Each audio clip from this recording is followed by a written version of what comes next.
कविता 8 class 6 Marathi. आला आला श्रावण मास। श्रावण महिन्यात निसर्ग हिरवा शालू परिधान करतो। या महिन्यात पडणारा पाऊस मनाला आल्हाद व उत्साह देतो। निसर्गात सुरू असलेल्या या निसर्ग खेळाचे वर्णन कवितेत आले आहे।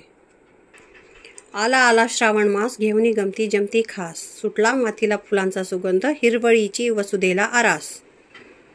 घालता शीळ वाऱ्याने शर्यत ढगांची लागली, निळे जांभळे धुसर काळे सुटले पळत मागे पुढे। ढम ढम ढम ढमाक ढम, धडाड धम धडाड धम, धडकला पहिला डोंगर आला, पायथ्यापर्यंत गडगडला, फवारले तुषार रानात, न्हाली झाडे वेली डोलात, रिमझिम भिजले ओले चिंब चिंब।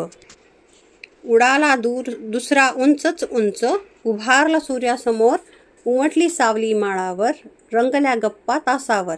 डिंग डिंग डिंग डिंगी डिडी डिंग, घालता शीळ वाऱ्याने उडाली धांदल साऱ्यांचीच, धावू लागले सैरावैरा, भिजला थुई थुई मोर पिसारा। छन छन छन छनन छन, सूर्याला मग आली जाग, ढगांच्या गर्दीतून डोकावली मान, झटकून आळस जांभई दिली, सप्तरंगी चादर हवेत उडवली। छान छान छान इंद्रधनु किती छान। सचिन निकम याने लिहिलेली ही कविता है। सावन का महीना है और वहाँ पे जो निसर्ग का वर्णन होता है, जो होता है निसर्ग का सारा चित्रण इसमें दिया गया है। बहुत ही आसान कविता है। आपने अगर सावन के महीने में बाहर देखा हो प्रकृति में क्या क्या बदलाव होते हैं तो इसमें ये वर्णन किए गए हैं। तो मिट्टी की खुशबू आती है, उसके बाद पूरी धरती हरे चादर में ढक जाती है।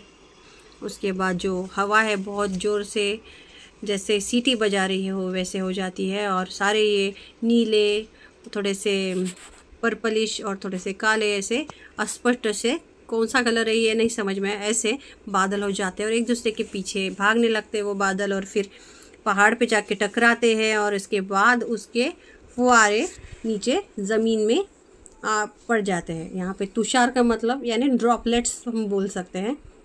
ड्रॉपलेट स्प्रे होते हैं। फवारले तुषार राना मतलब ड्रॉपलेट्स स्प्रे होते हैं। वहाँ पे स्प्रे दिया है मगर तुषार का मतलब एक्चुअल में ड्रॉपलेट्स है। और जैसे कि कोई नहाया हो, ऐसे धरती पूरी नहाई हुई हमें दिखती है। ओले चिंब चिंब यानी भीगे हुए।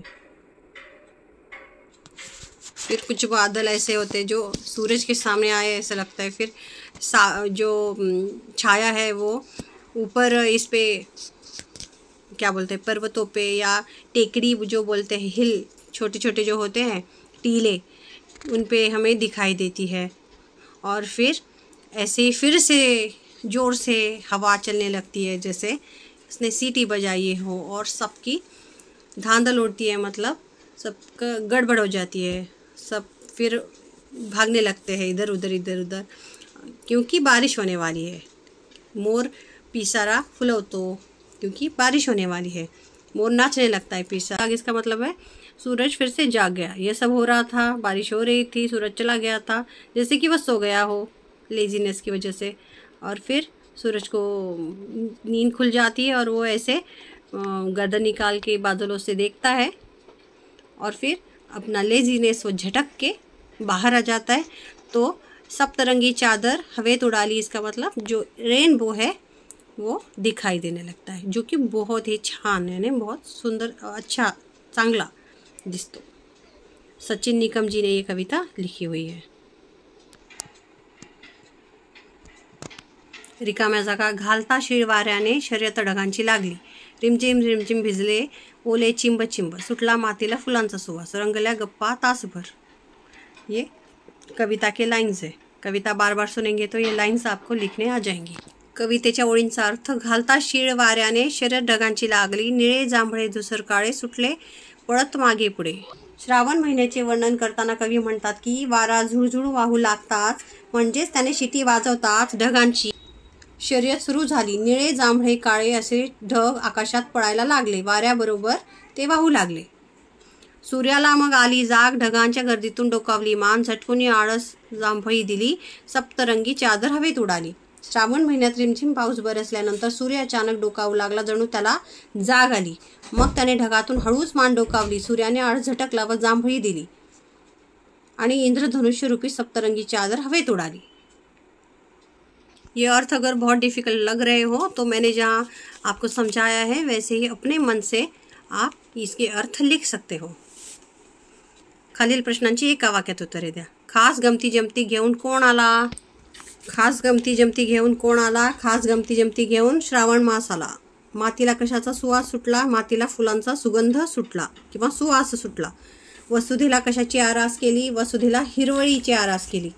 झाडे वेली डौलात का न्हाली? रानात पावसाचे तुषार फवारल्यामुळे झाडे वेली डौलात न्हाली।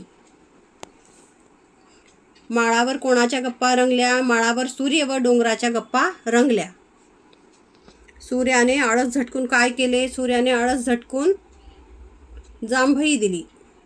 साऱ्यांची धांदल का उडाली? वाऱ्याने शीळ घातल्यामुळे साऱ्यांची धांदल उडाली। खालील प्रश्नाची थोडक्यात उत्तरे लिहा।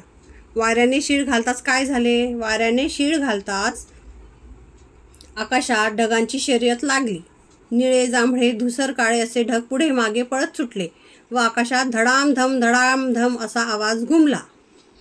झाडे वेली कशामुळे भिजली? आकाशात ढगांची पळण्याची शर्यत लागली। त्यातील पहिला ढग डोंगराला धडकला व पायथ्यापर्यंत गडगडला। त्यामुळे पावसाचे थेंब रानावनात फवारले गेले। त्यामुळे झाडेवेली रिमझिम पावसात न्हाऊन गेली व भिजली। श्रावण मास आल्यामुळे काय घडले? श्रावण मास आल्यामुळे अनेक गमती जमती घडल्या। मातीला फुलांचा सुवास आला। ढगांची शर्यत लागली। एक ढग डोंगराला धडकल्यामुळे रिमझिम पाऊस पडला व त्यात झाडेवेली न्हाऊन गेली। सूर्य ढगातून डोकावून त्याने आकाशात इंद्रधनुष्याची सप्तरंगी नक्षी रेखाटली। रेखाटली म्हणजे ड्रॉ केली। नक्षी याने डिझाईन।